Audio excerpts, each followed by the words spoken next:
So you notice that the Riot Games client is currently starting up on your PC once you turn it on. In this video, I'm going to show you how to stop Riot Client from starting up on Windows.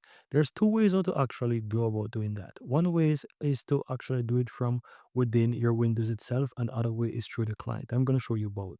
So right click on the Windows icon and go to Task Manager. Once you're inside Task Manager, go to Startup Apps.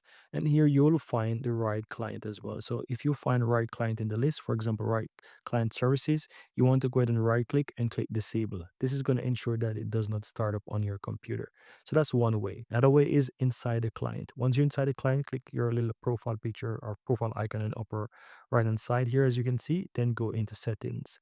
Under the Riot Client, you will have the General section. Here you can find the option Open Riot Client on Startup. All you have to do is toggle off this feature and it won't start up on your PC when your computer start. I recommend not to keep it on so that it will not slow up your computer processes once you start up your computer. So turn it off and only, basically have it start when you open up the client. And that's it, guys.